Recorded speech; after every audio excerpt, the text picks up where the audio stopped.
This video is sponsored by Surfshark. I'm in Tokyo. I'm in Hokkaido. I'm in Osaka.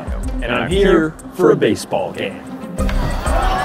You see, unlike in America, the home of baseball where the sport is dying, in Japan, baseball is everywhere. Take a look at this stadium outside Osaka, Koshien. This year it turns 100 years old, making it Japan's oldest, and today it's packed with 50,000 people.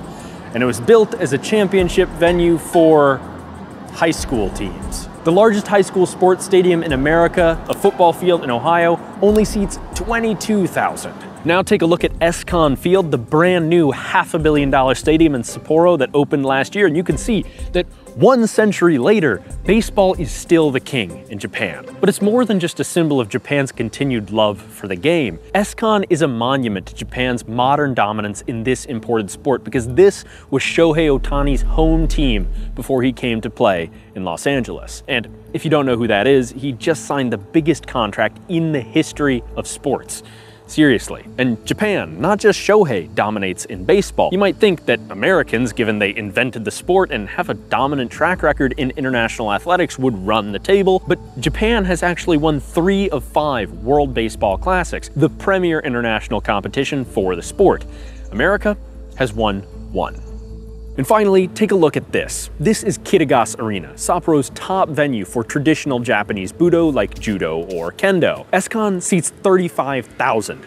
Kitagas fits 3,500 on collapsible bleachers. And I found that surprising because we tend to think of Japan as having a very strong attachment to its own unique culture and history.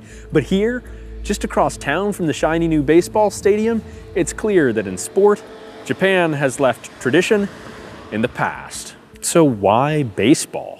The short answer, this guy, one of the most important figures in modern Japanese history. Now, I was supposed to be standing next to a statue of him, surrounded by beautiful cherry blossoms that were just in season, and I was this close, but the US military told me to get lost, and who am I to argue with them? So now here I am a couple months later, back in the States, no statue, longer hair, but anyways, Douglas MacArthur was the commander of US forces in the Pacific during World War II, but more importantly for our story, he was in charge of America's post-war occupation of Japan. Tasked with transforming a militaristic empire into a Pacific democracy, an ambitious assignment in itself, MacArthur imbued his mission with his own racial chauvinism, a belief that the Japanese people required a sort of paternalistic guidance toward modernity. Thousands of Americans were employed across the administration in service of this project, but one office had MacArthur's special esteem: the Physical Education Office. Because to MacArthur, democracy wasn't just a bunch of ideas you could learn in a classroom. You had to live it to understand it. In his own words, I've stated many times my conviction that sports is of immeasurable value in the project of making the true meaning of democracy understandable to the Japanese people and to the world. And look at how baseball is played. It's a team sport requiring cooperation and team play on defense, but it's individualistic on offense, each batter standing over the plate alone, balancing community and individuality. Moreover, it's fair. Each player gets their turn at bat, and nobody can brute force their way into running the show. The downside in America is that makes for a pretty boring sport, but in Japan, baseball is actually really exciting. It's worth a watch, and if you can't make it to Koshien, you can catch a game from anywhere in the world with the help of our sponsor, Surfshark VPN. Not only does Surfshark let you catch international sports from the comfort of your couch or media from home while traveling abroad, it also keeps your internet activity secure by encrypting traffic. So whether you're globetrotting or just want an extra layer of security while surfing the web, try Surfshark and get 4 months free with our code SPECTACLES. That's surfshark.deals/spectacles. I can say personally that I've been using Surfshark while traveling for the past month and a half, and it's been absolutely essential. I feel safe browsing anywhere.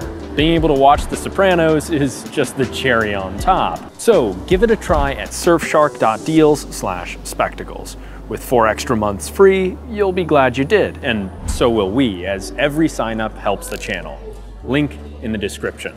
back to baseball. Some would say it's the perfect democratic sport, and American occupiers sure thought so. In fact, the Physical Education Office had one man advising the Japanese government on policy regarding every sport, except baseball.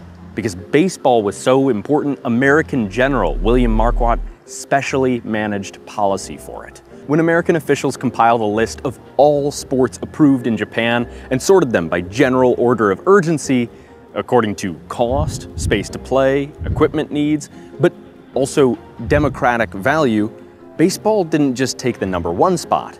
It took the top 3, followed by softball and a variant of baseball invented by the occupation authorities, designed to satisfy particular space and material limitations in post-war Japan. Limitations that were so bad that when the Physical Education Office submitted an order for 4.5 million balls, it was rejected on account of leather rations. Maybe that's why Japanese baseballs are a bit smaller than American ones. They use a bit less leather. Or maybe not. Regardless, General Baseball Czar Marquardt overrode the restriction. Japan would have baseballs. In turn, baseball fever once more swept the country. Yeah, once more. This wasn't new. Remember, this stadium turns 100 this year. It was built in 1924, well before World War II, and more than 50 years after baseball was first introduced to Japan. So why spend all this time on the American occupation, and why did the Americans care so much about baseball?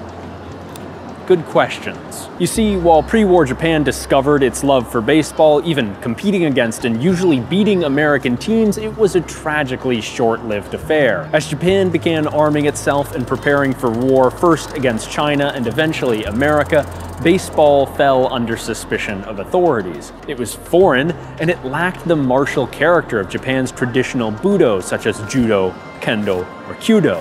It just wasn't appropriate for training proud and militarily fit Japanese men. So the government nixed baseball from curricula across the country, replacing it with military drills, marches, and martial arts, even for those still in elementary school. In the words of one historian, William Kelly, Budo's demands for self-sacrifice and endurance conveniently justified the extreme nationalism and militarism of the decade, and Budo was closely connected to the ideology of an emperor state. In other words, sport and physical education became foundational components of the empire's fascistic war machine, just as they had been for the Nazis, via institutions like Hitler Youth. So by the time MacArthur arrived, he knew that sport would be just as essential to building democracy as it had been to building the empire, and baseball was dead. The occupation brought it back to life by providing Japan with the mitts, the balls, and the bats, but also by merely allowing the Japanese the freedom to once more pursue the sport they so loved, rather than forcing them into a militant imperial mold. Today, MacArthur is hardly known by young people here, but among Japan's older generations, he's widely revered because while he was assigned to remake Japan from the ground up into a completely new society, it was also his personal belief that his purpose was to restore security, dignity, and self-respect to Japan. Beyond his racial chauvinism and his leniency with some truly disturbing war criminals, MacArthur had an enduring faith that Japan could become a mature democratic society, free of militarism and authoritarian nationalism. Whatever his precise reasoning, it's hard to overstate just how successful his approach to democracy building was here in Japan, or there in Japan. And we'll never really know the countless conversations, choices, and bits of chance that made it a success, but one thing we do know, baseball certainly helped. And don't forget, for 4 months free of Surfshark VPN, use our link in the description.